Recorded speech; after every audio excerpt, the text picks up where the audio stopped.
કેમ છો ફ્રેન્ડ્સ, ફરી સ્વાગત છે એક નવા વ્લોગમાં। આગળના વિડીયોમાં મેં તમને કટ્ટી હનુમાનના દર્શન કરાવ્યા અને ત્યાંથી 5 કિલોમીટરના અંતરે આવેલું છે સપ્તેશ્વર મહાદેવ મંદિર।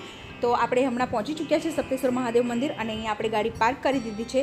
તો આજના વિડીયોમાં હું તમને સપ્તેશ્વર મહાદેવના દર્શન કરાવવાની છું। પહેલાં પણ આપણે સપ્તેશ્વર મહાદેવના દર્શન કરેલા છે અને મેં તમને મંદિરની હિસ્ટ્રી પણ જણાવેલી છે। જો તમે એ વિડીયો ના જોયો હોય તો તમે મારી ચેનલ પર જઈને જોઈ શકો છો। અને આજે ફક્ત આપણે દર્શન કરવાના છીએ। તો આ સામે જોઈ રહ્યા છો સપ્તેશ્વર મહાદેવનું મંદિર છે અને અહીંયા ઘણા ભાવિ ભક્તો દર્શન કરવા માટે આવતા જ રહે છે।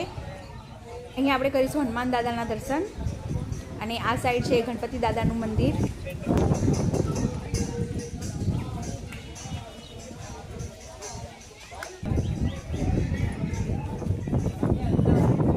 અને હમણાં જોઈ રહ્યા છો સાબરમતી નદી એકદમ ખાલી છે। બાકી જ્યારે અહીંયા નદીનું પાણી હોય ત્યારે મંદિર આખું અડધું ડૂબી જાય છે અને આ કુંડ છે, હમણાં લોકો સ્નાન કરી રહ્યા છે। તો ચાલો આપણે મહાદેવના દર્શન કરી લઈએ।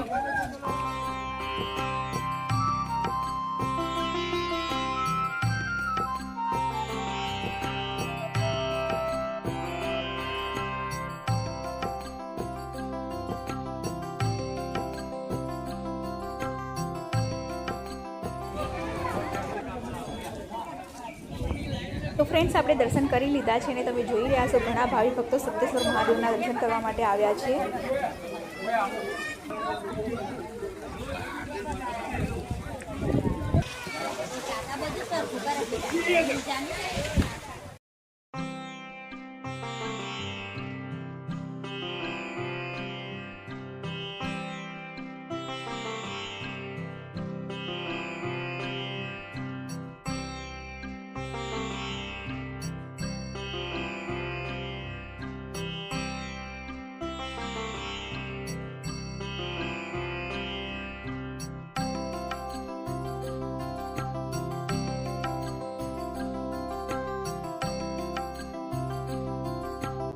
સરસ રીતે મહાદેવના દર્શન થઈ ગયા અને સપ્તેશ્વર મહાદેવના દર્શન કર્યા બાદ હવે આપણે જઈ રહ્યા છીએ મહેશ્વર મહાદેવ મંદિર, જે આ મંદિરથી 18 કિલોમીટરના અંતરે આવેલું છે। અને જો તમે વિજાપુરથી આવો તો વિજાપુરથી માત્ર 3 કિલોમીટરના અંતરે આવેલું છે।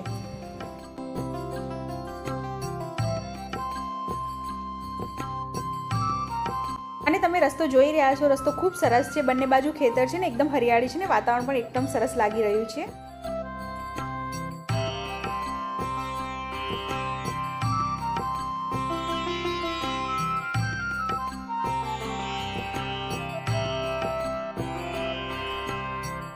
તો આપણે ફાઇનલી આવી ચૂક્યા છે મહેશ્વર મહાદેવ મંદિર। આ તમે સામે જોઈ રહ્યા છો એ મંદિરનો ગેટ છે। તો પહેલાં આપણે ગાડી પાર્ક કરી દઈએ। આ મંદિર વિજાપુર તાલુકાના મહેશ્વરપુરા ગામમાં આવેલ મહેશ્વર મહાદેવ મંદિર ઉત્તર ગુજરાતનું એક પ્રાચીન અને પ્રસિદ્ધ શિવ મંદિર છે। આ મંદિરને સ્થાનિક લોકો મસિયા મહાદેવ તરીકે પણ ઓળખે છે। મંદિરના ઇતિહાસની વાત કરીએ તો મંદિરનું નિર્માણ અંદાજે 10મી થી 12મી સદી દરમિયાન સોલંકી શાસનકાળમાં થયું હોવાનું માનવામાં આવે છે।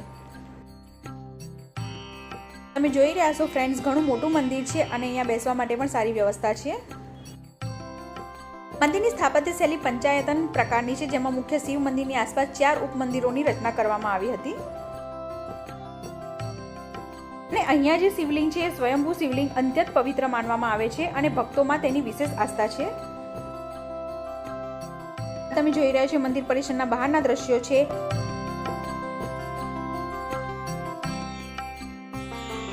અને સ્વયંભૂ શિવલિંગની શોધ કઈ રીતે થઈ તે પણ તમને જણાવી દઉં। લગભગ 700 વર્ષ પહેલાં અહીં ગાઢ જંગલ હતું। ગામની એક ગાય દરરોજ એક ચોક્કસ સ્થળે પોતાનું દૂધ આપમેળે વહાવી દેતી હતી। ગામ લોકોએ ખોદકામ કરતા ત્યાંથી સ્વયંભૂ શિવલિંગ પ્રગટ થયું। ત્યારથી અહીં નિયમિત રીતે પૂજા શરૂ થઈ।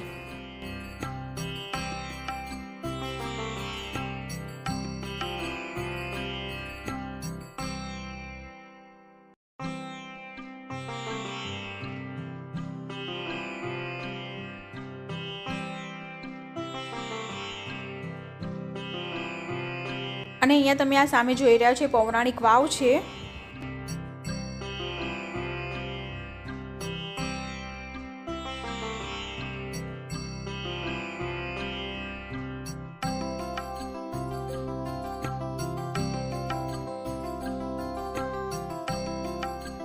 ઘણું મોટું મંદિર છે। જો ફ્રેન્ડ્સ તમે સપ્તેશ્વર મહાદેવ મંદિરે આવો તો અહીંયા મંદિરે જરૂરથી આવજો। માત્ર 18 કિલોમીટરના અંતરે આવેલું છે।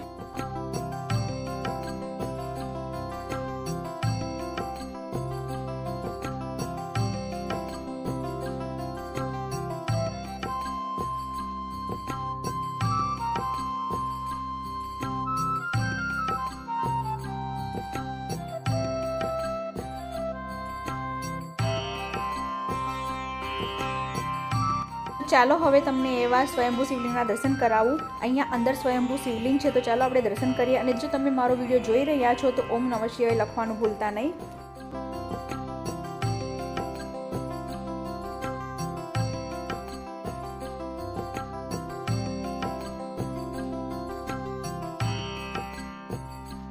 તો આપણે દર્શન કરી લીધા છે અને લોકમાન્યતા મુજબ અહીં દર્શન અને પૂજા કરવાથી ચામડીના કેટલાક રોગો તથા અન્ય શારીરિક તકલીફોમાંથી રાહત મળે છે.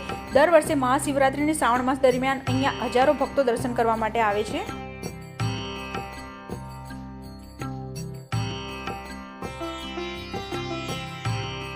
તો ફ્રેન્ડ્સ, આપણે દર્શન કરીને બહાર આવી ગયા છે ને આજના વિડીયોમાં મેં તમને સપ્તેશ્વર મહાદેવના દર્શન કરાવ્યા અને મહેશ્વર મહાદેવના દર્શન કરાવ્યા. વિડીયો ગમ્યો હોય તો લાઇક કરજો, શેર કરજો અને કોમેન્ટમાં તમારા પણ કોઈ સવાલ હોય તો તમે મને પૂછી શકો છો. અને હર હર મહાદેવ જરૂરથી લખજો એકવાર. નેક્સ્ટ વિડીયોમાં ફરીથી મળીશું. આવજો, બાય બાય, ટેક કેર.